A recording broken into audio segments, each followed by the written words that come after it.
አንድ ብርን እንግዲህ እናጋልጣለን። ለአዶናይ ለራስ ቻሌንጅ አስጀምሩለት። 1 ሚሊዮን ብሯን ስጣት። መንግስት ቴዲ አፍሮን በመሸለም የጋራ ጠላቶቻቸውን ማሳፈር አለበት። አዶናይን አትንኪው፣ አዶናይን አታስገቢው እዚህ ውስጥ ምናምን። እንደ ሃጫሉ ሁንዴሳ ቴዲ ላይ የሆነ ጥቃት ቢፈጸምስ? አርቲስት ቴዲ አፍሮ እናት ልጄ ምጡቅና ጥልቅ እውቀት እንዳለው እኔ እናቱ መሰክራለሁ። ሰላም ጤና ይስጥልኝ ጋይስ፣ እንዴት ናችሁ? እኔ እግዚአብሔር ይመስገን ደህና ነኝ። እንግዲህ እንደተለመደው አዳዲስና ወቅታዊ መነጋገሪያ ጉዳዮችን ይዤላችሁ መጥቻለሁኝ። አብራችሁ እስከ መጨረሻ እንድትቆዩ በትህትና ጠይቃችኋለሁኝ። አዲስ ከሆናችሁ ሰብስክራይብ አድርጉ። ይህም ቪዲዮ እንግዲህ ላይክ በማድረግ እንድትጀምሩ በትህትና ጠይቃችኋለሁኝ ማለት ነው። እንግዲህ ወደ መጀመሪያው ቪዲዮ ላሸጋግራችሁና ተመልሼ እመጣለሁኝ። መልካም ቆይታ ይሁንላችሁ።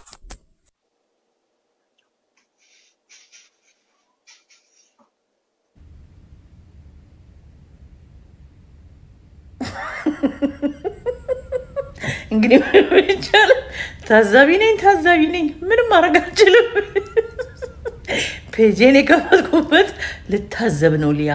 አረ በኢየሱስም ከራስሽ ጋር ሻምተሽ መብላትሽ አንሶሽ ሊያ። ካፍሽ አውጥተሽ ትሪው ላይ ምናምን እንጀራው ስር እግዚአብሔርን ካፍሽ የወጣው አትሊስት ለብቻው አታስቀምጩ።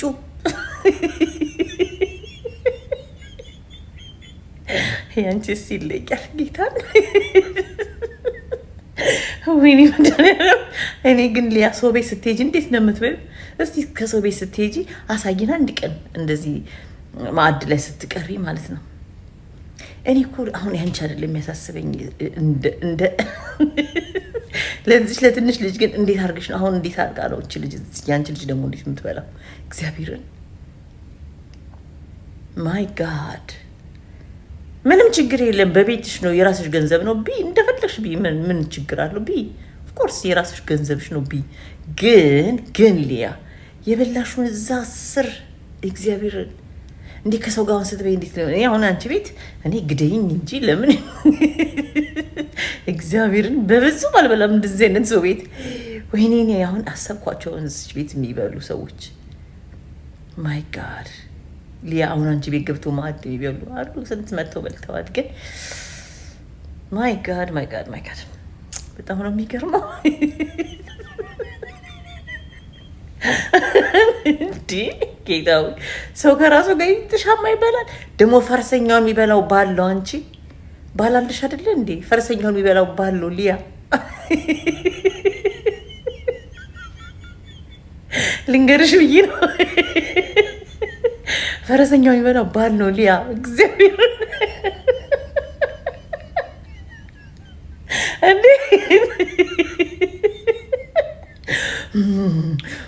ምትለው ነው የሚገርመኝ። እኔ እንዴት ነው የምታጣጥመው? ወይ እኔ ግን የጨነቀኝ ኦ ማይ ጋድ የሆነ ነገር ልል ነበር ግን ይቅርብኝ ደግሞ እግዚአብሔርን በኢየሱስ በስመ አብ። መንግስት ቴዲ አፍሮን በመሸለም የጋራ ጠላቶቻቸውን ማሳፈር አለበት። ሰላም ደጉሎ ነኝ። በዚህ ሐሳብ የምትስማሙ ሁላችሁም ቪዲዮን ደጋግማችሁ ኮፒ ሊንክ፣ ሼር፣ ሪፖስት እንድታደርጉልኝ በማክበር እጠይቃለሁ። እንግዲህ በመጀመሪያ ደረጃ ቴዲ አፍሮ በሙዚቃው ኦፊሻሊ ብልጽግና ወይም ደግሞ ገዢ መንግስት ብሎ አንድም ቦታ አልተናገረም። መንግስትም ኦፊሻሊ ቴዲ አፍሮ ካወጣቸው ሙዚቃዎች ይሄ ለኔ ነው የተነገረኝ ብሎ ያወጣው መግለጫም የተናገረበትም አጋጣሚ የለም። ነገር ግን ይህ ሳይኖር በሁለቱም በኩል በቴዲ አፍሮ ጎንም የተሰለፉ አስመስሎ በሚሊዮን የሚቆጠሩ የቴዲ አፍሮ አድናቂዎችን ከመንግስት ጋር ለማቃቀር ከመንግስት ጎን የተሰለፉ አስመስለው መንግስት ለዚህ ዓላማ ያልቀጠራቸው ያልወከላቸው ነገር ግን የመንግስት ወኪል ነን ብሎ ቴዲ አፍሮን ለማሸማቀቅ የሚሞክሩ በተለይም እነ ፈዲላ ባየና ካሳ የተባሉ ግለሰቦች እያደረጉ ያሉ ነገሮችን መንግስት በዝምታ በማለፍ በተለይም ደግሞ ሐሳብን በነጻነት የመግለጽ መብትን እንደሚያከብርና ከዚህ ጋር በተያያዘ መንግስት በጀት መድቦ ተቃዋሚ ፓርቲ አደራጅቶ ተቃወሙኝ ተቹኝ እያለ ባለበት ሁኔታ በሁለቱም ጎን የተሰለፉ ጽንፈኛና ወዳደር ግለሰቦችን ሳያዳምጥ ይልቅ ቴዲ ለሰራው ስራ በዓለም መድረክ ኢትዮጵያን በማስጠራቱና የተለያዩ የዓለም ክብረ ወሰኖችን በማሻሻሉ ተገቢውን ዕውቅናና ሽልማት ሊሰጠው ይገባል ብዬ አምናለሁ። ይህንንም በማድረግ በቴዲ አፍሮ ጎን የተሰለፉ ጽንፈኞችንም በመንግስት በኩል የተሰለፉ ሆዳደሮችንም ማሳፈር አለበት ብዬ አምናለሁ። አመሰግናለሁ። በቴዲ አፍሮ ጉዳዮች ላይ ምንም አይነት ቪዲዮ ላለመስራት ወስኜ ነበር፣ ወደ ሌሎች ጉዳይ ለማተኮር። ግን አሁን የሆነ ነገር እያለማመዱን ይመስለኛል። ጋይስ ስለማለማመድ እንዴት ነው የሚታየው? እሱ ይህንን ቪዲዮ ከጨረስን በኋላ አንድ ነገር ላለኝ ትላንትናና ዛሬ በሰማችሁት ዜና መሰረት የቴዲ አፍሮ የቅርብ ሰዎች የሚባሉት ምክትል ማኔጀሩ ማህሌት ሰለሞንና በጣም የቅርብ ጓደኛ የሚባለው የሱፍ ያሲንን አስረዋቸዋል። ዋይ ማለት አሁን እነዚህ ሰዎች አንዱ የረጅም ዘመን የቴዲ አፍሮ የቅርብ ወዳጅና ጓደኛ ነው፣ ሁለተኛዋ ደግሞ ምክትል ማኔጀሩ ናት። እነዚህ ሰዎች ሲያስሩ የቴዲ አፍሮ ደጋፊዎች ሪአክሽን ምን ይመስላል የሚለውን ኤክስፐሪመንት ለመስራት ይመስለኛል። አሁን እነዚህ ሰዎች ታስረው ዝም ካልን ወይም ደግሞ የቴዲ አፍሮ አድናቂዎች፣ ደጋፊዎች፣ አጠቃላይ ድምጽ የሆናቸው የኢትዮጵያ ሕዝብ እነዚህ ሰዎች በመታሰራቸው ምንም አይነት ድምጽ የማያሰማና ዝም የሚል ከሆነ በኋላ ላይ ቴዲ አፍሮን እንደማያስሩት በምንም እርግጠኛ መሆን እንችላለን። ስለዚህ ቴዲ አፍሮ የህዝብን ቁስል የህዝብን ጩኸት ከፍ አድርጎ አስደምጧል። ምንም ጥያቄ የለውም። 8 ዓመት የሰሩትን ስራ በ8 ደቂቃ ትራክ አሳይቶናል። ህዝቡም ተቀብሎታል፣ ወዶታል። ስለዚህ አሁን ዳይሬክት ሄደን ይህን ሰውዬ ብናስር ከባድ ሱናሚ እንደሚነሳ ስለሚያውቁት አሁን ኤክስፐሪመንት እየሰሩ ነው። ቀድመን በዙሪያው ያሉትን አጥሩን ለምን አንነካም? በዙሪያው ያሉትን ሰዎች አስረን ለምንድን ነው የደጋፊዎችን ሪአክሽን የማናየው የሚል ኤክስፐሪመንት እየሰሩ ይመስለኛል። ቴዲ አፍሮን የምትወዱ የምታደንቁ ሰዎች ባላችሁ ነገር ሁሉ እነዚህ ሰዎች ድምጽ ልንሆንና ጩኸታችንን ልናሰማ ይገባል ብዬ አስባለሁ። ማለት እነሱ ራሱ ተጋጭቶባቸዋል። አልፈራንም፣ የአንድ ግለሰብ የአንድ አዝማሪ ጩኸት ምንም አያመጣም ብለው በየማህበራዊ ሚዲያው ይጽፋሉ፣ ይለጥፋሉ። በአንድ በኩል ደግሞ ፈርተው አጥሩን እየነቀነቁ ይገኛሉ። ጀግናችንን መጠበቅ የማንችል ከሆነ የምንከፍለው ዋጋ በጣም ከፍ እያለ ነው የሚሄደው። ስለዚህ ጀግናችንን እንጠብቅ ጋይስ። ከትላንት በፊት ጀምሮ እንግዲህ የቴዲ አፍሮ ጉዳይ መነጋገሪያ ነበረ። በዚህ 24 ሰዓት ውስጥ ደግሞ እንግዲህ ይሄንን ነገር ቀዝቀዝ ብሏል።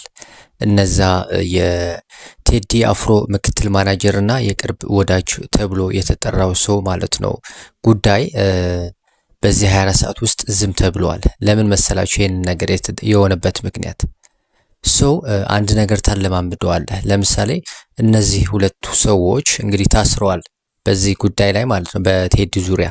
ነገር ግን ህዝቡ ምንድነው ያለው? ምንም እስካሁን ድረስ እኔ እያየሁኝ አይደለም ይሄንን የተቃውሞ ማለት ነው የሁለቱም ሰዎች ጉዳይ ማለት ነው። ስለዚህ ይሄንን ምን ማለት ነው ለዚህ ጉዳይ ወይም ቴዲ አፍሮ ለማሳሰር ማለት ነው በእነዚህ ሰዎች ነው እንግዲህ አንተ መሄድ የምትችለው ማለት ነው። ቴዲ ለመያዝ በሌሎች ሰዎች ተጀመረና እንግዲህ ታለማምደዋለህ ህዝቡን ማለት ነው። እነዚህ ሰዎች ታስሯል። እነዚህ ሰዎች ላይ ካልጮህን እንግዲህ ቴዲ አፍሮ ላይ ይደርሳል ማለት ነው ይሄንን እስር ማለት ነው። እኔ በታሰሩ የቴድሮስ ካሳሁን መታሰር ያን ያህል ችግር አለው ብዬ አላምንም። ነገር ግን ከዛ በላይ ነው ይሄንን ጉዳይ ማለት ነው በህይወት የሚመጣ ጉዳይ ነውና ማለማመድ ሲባል ቀላል ነገር አይደለም። በዚህ 24 ሰዓት ውስጥ አይተናል። ስለነዛ ሰዎች ምንም ነገር እየተባለ አይደለም።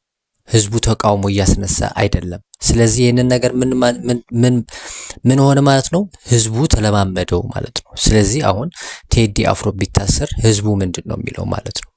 ስለዚህ ይሄንን ነገር እንግዲህ ህዝቡ ራሱ እኛም ይሄንን ተነስተን እንግዲህ መቃወም ያለብን ይመስለኛል ብዬ አስባለሁኝ። እንግዲህ በምንም መቃወም በምንድነው ሊሆን የሚችለው? በተለያዩ መንገዶች ሊሆን ይችላል።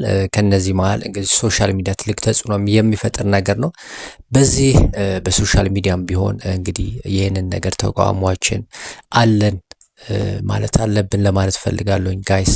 እና ወደ ቀጣይ ቪዲዮ አሻግራችኋለሁኝ። ተመልሼ እመጣለሁ። እንደ ሃጫሉ ሁንዴሳ ቴዲ ላይ የሆነ ጥቃት ቢፈጸምስ ጋይስ? የምሬ ነው። ምክንያቱም ኢትዮጵያን እንወዳለን የሚሉ ግን ለኢትዮጵያ ጠላት የሆኑ ተቃዋሚዎች በቴዲ አፍሮ ዙሪያ አሁን ላይ ማለት ነው ሁሉም ተስማምተው ስለ ቴዲ እያወራ ስለ ቴዲ መልካምነት፣ ቴዲ እንደዚህ ያለ፣ ቴዲ መንግስትን እንደዚህ ተናገረ፣ የሆነ በቃ የሆነ ዘመቻ ብቻ ጀምረዋል። የምሬን ነው። አንድ ያልሆኑ ፖለቲከኞች፣ ጭራሽ ሊገዳደሉ የሚፈልጉ ፖለቲከኞች፣ መንግስትን የሚተቹ የሚቃወሙ፣ በቴዲ ዙሪያ ግን አንድ ለመሆን እየሞከሩ ነው።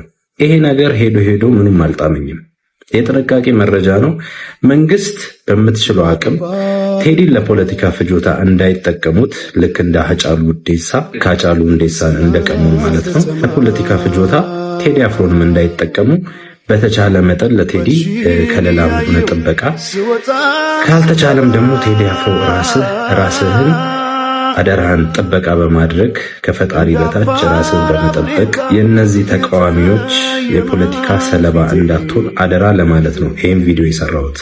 አሁን በቅኔ መንግስትን ተናግረዋል እያሉ ሁሉም የተነተኑ ባሉበት በዚህ ሰዓት ማለት ነው ራሳቸው ቴዲ አፍሮ ላይ የሆነ ነገር አቀነባብረው መንግስትን ለማስተቸት ልክ ሃጫሉ ሁንዴሳን እንደነጠቁ አገር እንድትረበሽ አገር እንድትበጠበጥ ማይሆን የፖለቲካ አጀንዳ ሊሰሩ ስለሚሞክሩ መንግስት በተቻለ መጠን ለቴዲ ጥበቃ በማድረግ ያንተንም ስም ለማጥፋት እነዚህ ፖለቲከኞች ያልፈነቀሉት ድንጋይ የለም። እስካሁን ሁሉን ሞክረዋል፣ ጥይታቸውን ጨርሰዋል። አሁን ላይ አንድ ያላቸው ጥይት ቴዲ አፍሮ ሆኖ ላገኘው እንደዛም እንዳስብ እንደዛም እንዲሰማኝ በአሁኑ ሰዓት እያደረጉ ነው ያሉት እነዚህ ፖለቲከኞች። እባካችሁን ጥንቃቄ እናድርግ። መንግስትን ለማስተቸት ከወደፊታችን ያለውን ምርጫ ለማስተጓጎል የሆነ ነገር እነዚህ ፖለቲከኞች ማድረጋቸው አይቀርምና እባካችሁን ጥንቃቄ አይለየን። ቴዲን እንጠብቀው። ሰበር መረጃ ልንገራችሁ። የአርቲስት ቴዲ አፍሮ እናት ልጄ ምጡቅና ጥልቅ እውቀት እንዳለው እኔ እናቱ መሰክራለሁ ሲሉ ተደመጡ። ወደዚህ ምድር ለመምጣቱ እኔ ምክንያት በሆነም ልጄ ግን የእኔ ብቻ አይደለም የመላው ኢትዮጵያዊ ልጅ ነው ሲሉም ተደምጠዋል። ምን ሆኖም ልጄ ያየውን የታዘበውን የገጠመውን ቢሆን ብሎ የሚያልመውንና እንዲሁም ደግሞ እንዲሆን የሚፈልገውን ሁሉ ይገጥማል፣ ያዜማል። ይህ ከማንም ጋር ቂም ጠብና ቁርሾ አያቅም ሲሉ የልጃቸውን ንጹህነትን በዛሬው ዕለት መግለጻቸውን ሰምተናል። ኢትዮጵያ ውስጥ ካሉ ህፃናት ውስጥ በጣም የምትወደው ማንን ነው? እስካሁን ከምታውቃቸው ሰዎች ሁሉ ቆንጆ ማን ነው?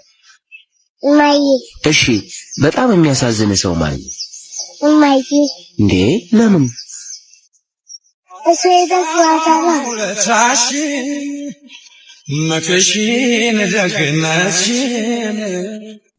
አብሪ ሞተርስ ዋጓን እንደው ዝም አላችሁ? ጠጥረጭ አለች ባግዳድ። ከባድ ነገር ነው እንደ እየጠየቅናችሁ ያለ ነው። ከ6 ወር በፊት የሶሻል ሚዲያ አካውንታችሁን ለማሳደግ ያስጀመራችሁት የ1 ሚሊዮን ብር ቻሌንጅ አሸንፈሻል ላላችኋት ልጅ ለምንድን ነው ብር የማትከፍሏት? 1 ሚሊዮኑ ብር ላይ 100 ሺህ ብር አንስታችሁ ሰጣችሁ፣ 900 ሺህ ብር ይቀራል። ከዛ መሀል ላይ አዶናይንና ማናጀሩን አስገባችሁ። ከዛ በኋላ ደግሞ አራዘማችሁ። እናንተ ሳይድ ያለው ማብራሪያ ያለው ስቶሪ ምንድን ነው? እኛ ነን የተሳሳት ነው፣ ልጅቷ አላሸነፈችም፣ ቻሌንጁን ሰርዛችሁታል፣ አሁንም እንደተራዘመ ነው።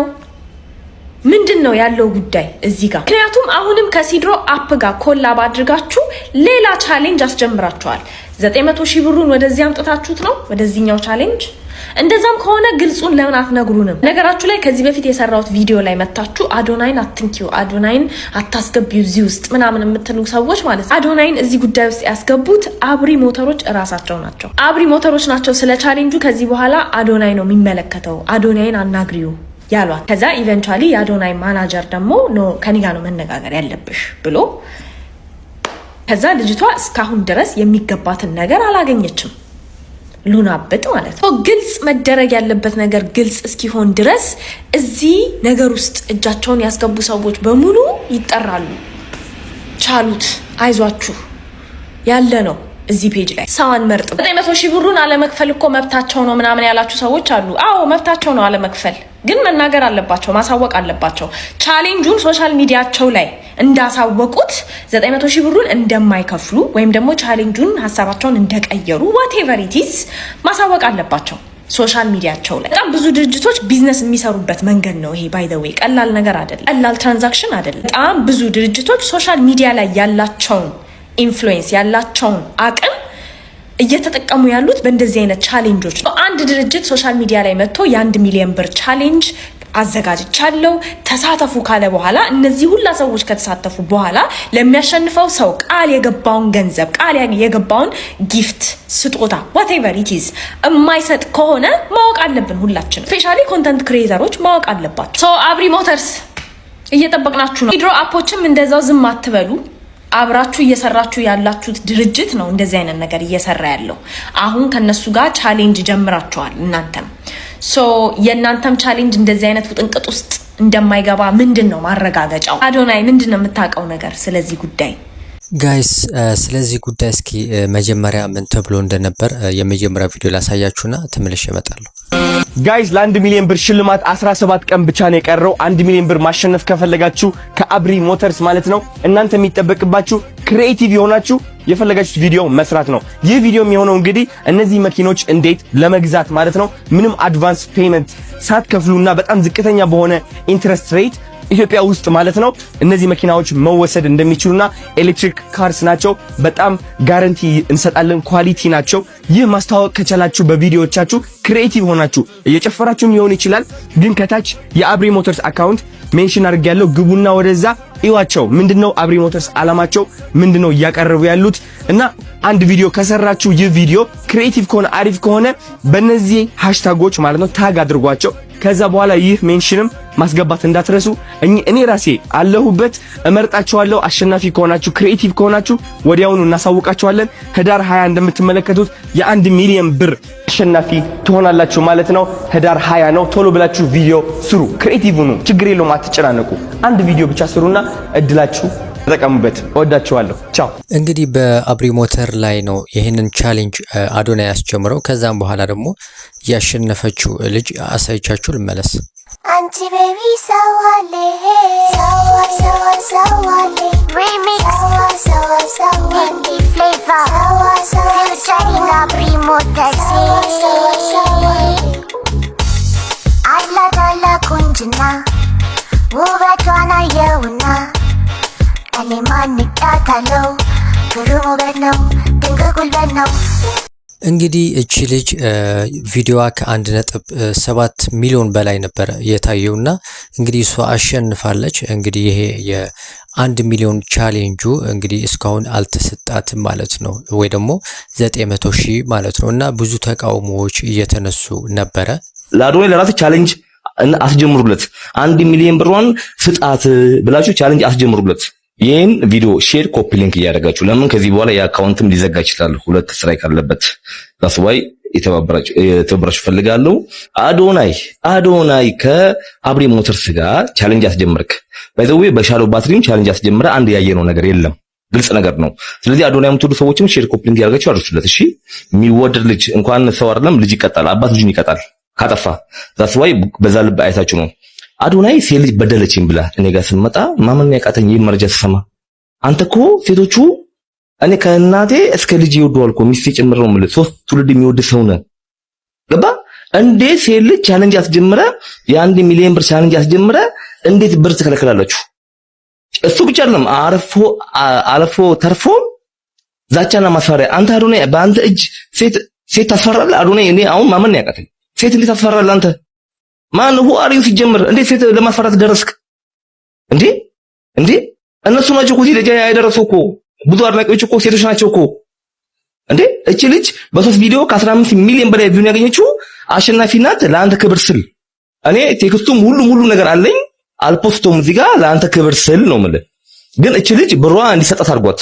አብሪ ሞተርስ ባለቤትም ሴት ነሽ አንቺ ማለት እንዴ? ሴት ልጅ አለች። እቺ ልጅ እናቷ ታማለች። ገባሽ? ያ ሁሉ ልመና እኔ ከነ ቴክስቱ ነው የደረሰኝ። በዛ ደግሞ ዛቻና ማስፈራሪያ። እቺ ልጅ ነው የምላችሁ። ሸገር አዲስ አበባ ነው የምትኖረው። ማንኛውም ጉዳት ቢደርስባት ተጠያቂው ከአዶናይ ማናጀር ጀምሮ አዶናይና የአብሪ ሞተርስ ባለቤት ናት። ገባችሁ አይደለ? ቪዲዮ አለኝ። ቻሌንጅ ያስጀመረችው ቪዲዮ አለ። ሪሳ አሸንፍበት ቪው እሷ ያገኘችበት ቪዲዮ አለ። ከዚህ ቪዲዮ ሰርታ አስጠፍታችኋታል፣ አስፈራርታችሁ። ገባችሁ አይደለ? አካውንት በማዘጋት ምናምን ነገር አቁሙ እንዴ! ዲሞክራሲን እንለማመድ እንጂ እንዴ! መንግስት እሺ ሰው እንኳን ቢጮቀን እሺ አንዴ እንዴ እርስ በርሳችን ሰው እንትን ይላል። ነውር እኮ ነው። አዶናይ አንተ ትወርታልክ። እርዳታ ሰው አምኖ እየሰበሰበ ነው። ቻሌንጅ ስትል እኛ አንተ ያልኩን ቻሌንጅ በሙሉ ተቀላቅለን መኪና ሲሽርማ አይተናል እንዴ! አሁን እንዴት ነው እምነት የምታጣው እንዴ? እኔ እኮ እንዳንተ እኮ ማለት ነው ገርክ መንሱርም እንዳንተ ሽቶ እየተቀባ እንዳንተ ፏ ብልጭ ብሎ ነው ዛሬ ላይ በ1.7 ቢሊዮን ብር እስር ቤት የገባው። ገባ አይደል? ያኔ በእንቋል ጊዜ ምን ነው ባልቆንጥሽ እንዳይሆንብህ። ለዛ ነው በጊዜም ነግረ እቺ ልጅ እናቷ በጣም ታማለች፣ ሕክምና ትፈልጋለች። ብሯን ፍጧት፣ አከልክሏት። ቻሌንጅ አሸንፋለች። አንተ ሲጀመር የድርጅቱ አምባሳደርም አይደለም ማስታወቂያ ስራ ነው የመጣው። ሀውካን እንዴት ሆነ ነው አንተ ድርጅቱ ወክለ ልጅቷና እንደዛ ለማፋራት ምናምን እንዴ? ነውር እኮ ነው አዶናይ። እኛ ካንተ ሴት ልጅን ስበድል መስማት ማለት የመጨረሻ ነውር ነው። ስለዚህ አድርሱለት፣ የምትወዱት ሰዎችም አድርሱለት። የምንወዳቸው ሰዎች እንዲህ በጊዜ ካልቆንጠጥናቸው ነገ ከነገ ወዲያ እስር ቤት ነው መጨረሻቸው። ብዙ ጥፋት ካጠፉ በኋላ አንተ ትልቅ ስራ ላይ የተሰማራለ እንዴ? ገና ኖቤል ሸለማሉ የምትሰው በ1 ሚሊዮን ብር ደግሞ አንተ ሰምናንሳ እንዴ? እንዴ እቺ ልጅ እኮ ሄዳ ልጅ ናት እኮ። ማን አላት? ሚሊዮን አካውንት ጠፋ ብለህ እንዴ ቻሌንጅ አስደርገን እኛ ስንት ፎሎ ስናደርግ የነበረው? አሁን እኮ 1 ሚሊዮን ብር አዶናይ ከለከለኝ፣ አስፈራራኝ። አርቢ ሞተርስ ባለቤትን እንዴ አታፍሩም እንዴ እናንተ? አርቢ ነገርስ እንዴት ነው ዛሬ ላይ በቻሌንጅ ብር መከራ የጀመራችሁ? ነገ ግን ወዲያስ እንዴት ነው ማን ነው ብር እንደላን ሰጥቶ መኪና የምታስመጡት?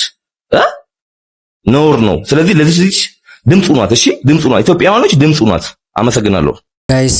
ቪዲዮዎቹ እንግዲህ እነዚህ ናቸው። ባለፈው እንግዲህ ስለ ሻዶ ባትሪ ሲነገር ነበረ። ለምንድን ነው የማትሰጡት? ይሄም ልጅ እንግዲህ እንደዛ ብሎ ተናግሮ ነበር። እንግዲህ ሻዶ ባትሪ ይሄንን ነገር በስነ ስርዓት አስረክቧል ለአሸናፊዎቹ ማለት ነው። እና ይሄ አብሪ ሞተርስ ደግሞ ይሄንን ነገር እንግዲህ ግዴታ ማድረግ ያለበት ይመስለኛል። ምናልባት አዶና የሰጠው ነገር የለም፣ ነገር ግን ምናልባት ይሰጣታል። ልጅቷን እንግዲህ ይሰጧታል ብዬ አምናለሁኝ አስባለሁኝ ማለት ነው። እንግዲህ ጉዳዩ ይህ ነበር ማለት ነው እና ወደ ቀጣይ ቪዲዮ አሻግራችኋለሁኝ።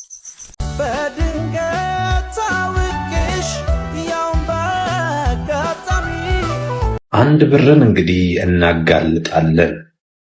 በዚህ ቪዲዮ የምናጋልጠው ሁላችንም ይመቸን የነበረው የምንወደው አንድ ብር የዳግማ ትንሣኤ ምሽት በተዘጋጀው ኮንሰርት ላይ አንድ ብር ከሌላ ሴት ጋር ነበር። አሁን ደግሞ አርቲስት ማርታ ጎይቶም በለቀቀችው ማታ ነው የለቀቀችው። ኦልሬዲ እንደምታዩት ከ21 ሰዓት በፊት ነው የሚለው ቪዲዮ። ከሱ ጋር ቤቢ ሃኒ እየተባባሉ የሚገኙበት ሰዓት ላይ ነው እንግዲህ ያለው። አንድ ብር የዳግማ ትንሣኤ ምሽት ሌላ ሴት ጋር ነበረ። ከአርቲስት ማርታ ጎይቶም ጋር በፍቅር ጭልጥ ብለው እያበዱ እንደሆነ እንግዲህ እነሱ በቪዲዮቸው እየገለጹልን የሚገኙት። ማርታ ጎይቶም እንግዲህ ላገባው ነው እያለች በኢንስታግራም ገጿ ፖስት አድርገዋለች። እኛ ግን ማርታ ጎይቶም ትንሽ ያዝ አድርግ አንድ ብር ስለዚህ ቪዲዮ መግለጫ ስጥ። ብራዘር ማርታ ጎይቶም ብዙ የኢትዮጵያ ወንዶች የሚወዷት አርቲስት ናት። እንግዲህ እሷን ቆም ብላ እንድታስብ አንተም ስለዚህ ቪዲዮ ከማጋን የነበርከው የዳግማ ትንሣኤ ምሽት ከማጋን የነበርከው ኤክስፕሌን እንድታረግልን። እናንተስ ምን ሐሳብ አስተያየት አላችሁ? ይመቻችሁ።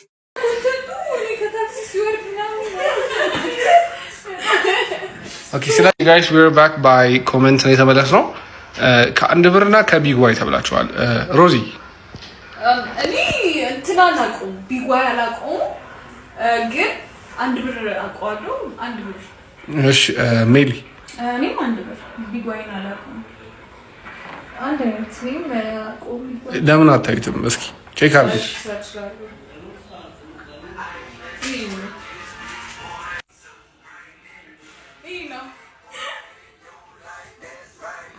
ኦኬ ስለዚህ ታውቁታላችሁ ከዚህ በፊት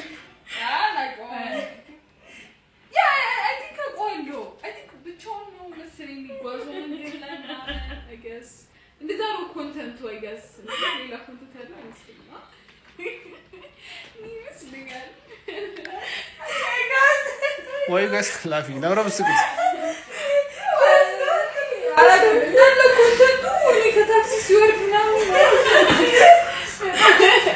ኦኬ ስለዚህ ማንን ትመርጫለሽ? ሶፋ I don't know, I think Malti እኮ ብቻ ነው እንትና መርጣለሁ እኔ አንድ ብር።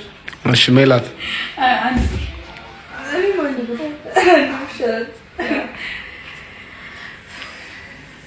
እኔ እኮ እዚህ ያለሁት እማዬ እራት በልተሽ እስክጨርሽ ድረስ ላጫውተሽ ብዬ ነው እዚህ ያለሁት። እዚህ እኮ አልተኛምማ። አይደለም ቸግሮህ ነው። አልቸገረኝም። እኔ እናቴ ይኸው አንተ ትሙት። እሺ ታዲያ ተኛ። ስትጀከው እተኛለሁ። ልክ አንቺ ስተኝ እተኛለሁ። አንቺ ተኝተሽ መድኃኒትሽ ከሰጠሁሽ በኋላ እኔ ማስተኛ ያዋልኩ አይደለም እኮ። ቢሆንም እኔ አንቺ መድኃኒትሽን ሰጥቼሽ ምን ካልሽ በኋላ እተኛለሁ። ወደ ክፍሌ እሄዳለሁ ከዛ በኋላ።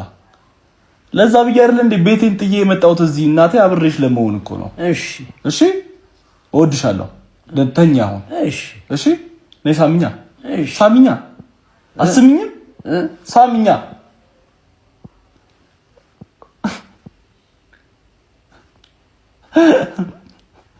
ጋይስ እንግዲህ የአንድ ብር ጉዳይ መነጋገሪያ ነበረ ዛሬ። እንግዲህ ምን ትላላችሁ? የእናንተ ሐሳብ ማስቀመጥ ትችላላችሁ እዚህ ላይ።